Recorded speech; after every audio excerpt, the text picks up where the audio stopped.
শুকরিয়া জানাই বন্ধু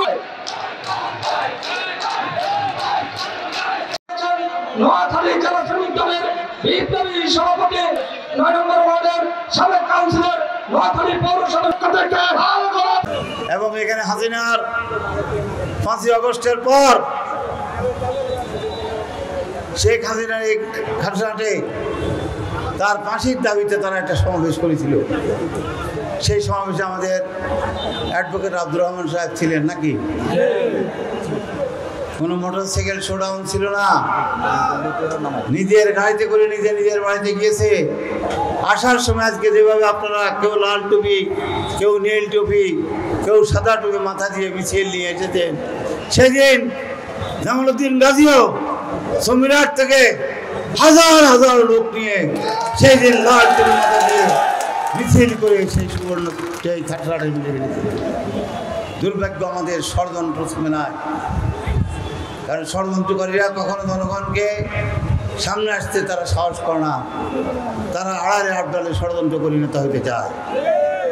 তাই সেই দিন গাজীকেও একটা শোকজ করে 3 মাসের জন্য তাকে তার পথ স্থগিত করা হয়। তো 3 মাস পার হয়ে গেছে না? আর কত 3 মাস? এখন আপনারা কি আর 3 মাস শিখবেন নাকি আরো কয়েক মাস শিখবেন আমরা জানি না। তবে সুবর্ণচরের মানুষ আপনাদের মুখে ছালি দিয়ে আজকে প্রমাণ করেছে জামালউদ্দিন গাজী তাদের অভিশাপ। জোর করে নেতা বানানো যায় না, যায় জোর করে নেতা হওয়া যায় না। এখানে অনেকগুলো মিটিং হয়েছে, কিছু আমাদের পক্ষে, কিছু আমাদের বিপক্ষে, আমার কোনো আপত্তি নেই। কিন্তু কিছু মিটিংয়ে যে ভাষাগুলো শুনলাম, কিছু মিটিংয়ে যে কথাগুলো শুনলাম, কোনো মিটিংয়ে আমার সম্বন্ধে কথা বলা হয়েছে মনে হয় আমরা একটা অসামাজিক লোক। আমি মোহাম্মদ শাহজাহান আপনাদের এলাকায় এমপি ছিলাম। এখানে একজন কুলি, একজন মজুর, একজন রিক্সাওয়ালা বলতে পারবেন আপনার সাথে হাত বাড়িয়ে দেওয়ার সময় আমি চিন্তা করি যে আপনি রিক্সা শ্রমিক, আমি এমপি? কোন সাধারণ মানুষ বলতে পারবেন? আমার তো মনে হয় আমি গত 16 বছর যেভাবে এমপি দেখেছি, আমি অনেক জায়গায় আফসোস করে বলতাম আমিও 17 বছর এমপি ছিলাম, আমার মনে হয় আমি এমপি ছিলাম না। নাকি আমি আপনাদের সাথে ছিলাম, আপনাদের সুখে দুঃখে ছিলাম।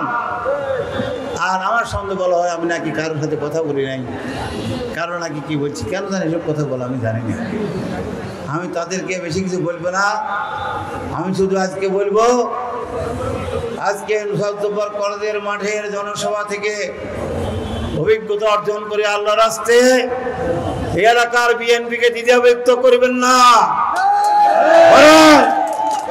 যা হবার হয়ে গেছে নাফি জানাব, আগামী দিন থেকে সকলে একসাথে মিলেমিশে জিয়াউর রহমানের হাতকে আদর্শকে বাস্তবায়িত করার লক্ষ্যে, খালেদা হাতকে শক্তিশালী করার জন্য, তারেক রহমানের হাতকে শক্তিশালী করার জন্য ঐক্যবদ্ধভাবে কাজ করেন নাকি? এরা সকলে ঐক্যবদ্ধভাবে কাজ করুক, এটা কি আপনারা চান নাকি চান না? যারা যারা এরা একসাথে মিলেমিশে কাজ করে চান, তারা একটু আমাকে হাত তুলে দেখেন, হাত তুলে দেন।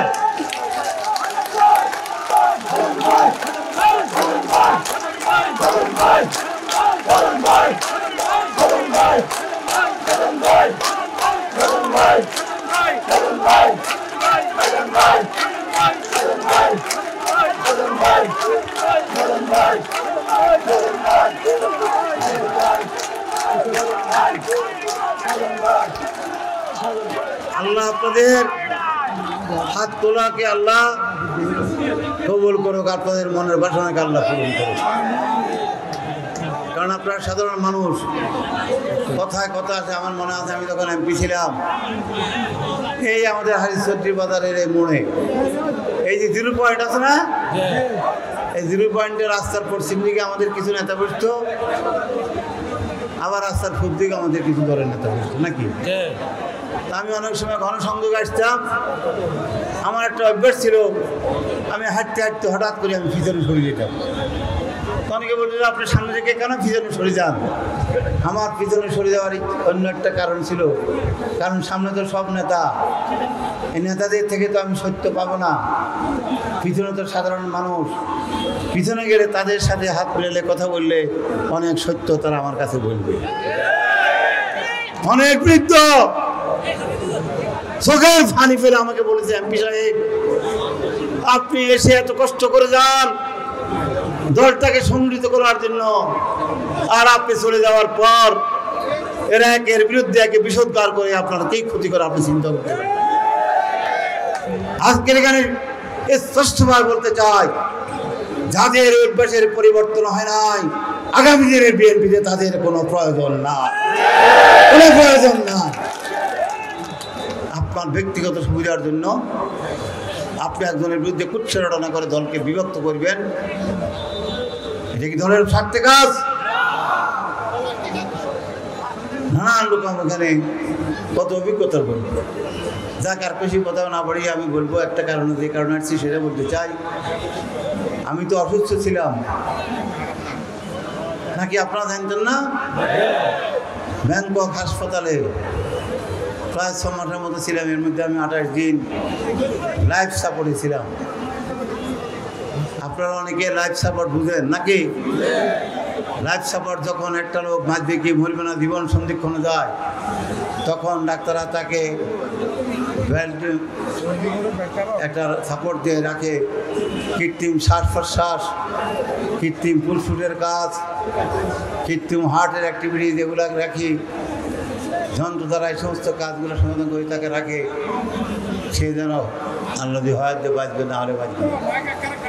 তবে ডাক্তারদের অভিমত, অ্যাকর্ডিং টু মেডিকেল সায়েন্স, চিকিৎসা শাস্ত্র অনুযায়ী যারা লাইফ সাপোর্টে যায়, বিশেষ করে 18 দিন যারা থাকে, তাদের মধ্যে 1% লোকে কিন্তু ফিরে আসে না। আমি 18 দিন লাইফ সাপোর্টে থাকার পর যখন আমার জ্ঞান ফিরে আসে,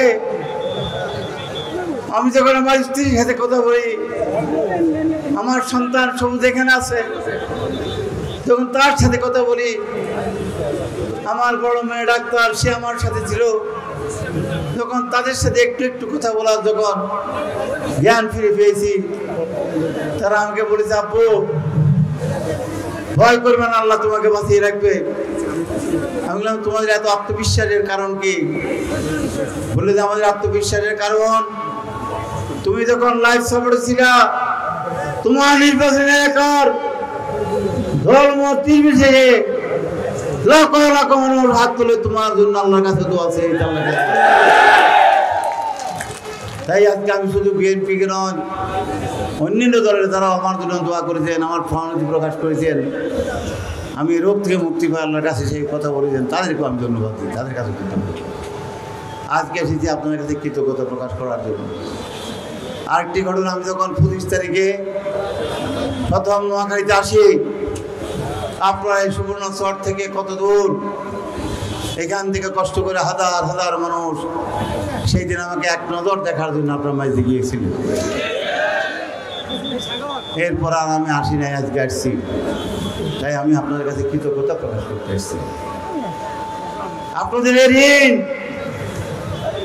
এখানে অনেকে বলে যে এমপি হয়, আমি জানি এমপি হই, আমাদের কাবরান মাঝে বলছে আগামী দিনে মন্ত্রী যাবো, আমার সাথে আসতে চায়। এমপি মন্ত্রী আমার কাছে বড় নয়, যেই ভালোবাসা আপনারা আমাকে দেখিয়েছেন, আমার সে ভালোবাসা হলো আমার কাছে সবচেয়ে বড় দিন। আমি এই ভালোবাসা নিয়ে দুনিয়াতে এসেছি, এই ভালোবাসা নিয়ে আমি কবর দিতে চাই। যারা সত্যিকারের মানুষ, তারা পদকে ভালোবাসে না, তারা ভালোবাসে সম্মানকে, তারা ভালোবাসে ভালোবাসা এবং শ্রদ্ধাকে, নাকি ক্ষমতার ভালোবাসা কি থাকে? এই সুবর্ণচরে তো কত ক্ষমতা দেখছি আমরা, বাপ এমপি, ছেলে উপজেলা চেয়ারম্যান দেখি নাই, আজকে কোথায়? এগুলো আল্লাহ পছন্দ করে না, আল্লাহ পছন্দ করেন। আমার ছেলে তো আজকে এখানে আসছে, আমার ছেলেকে আপনার হয়তো খুঁজে বাইর করতে হবে কোনখান দিয়ে আছে। কারণ আমরা ওই শিক্ষা অর্জন করে বড় হয়েছি। ওরা ওর বাবাকে সেইভাবে দেখেছে, সে তার বাপকে যেভাবে দেখেছে ভবিষ্যতে সে সেভাবে চলবে।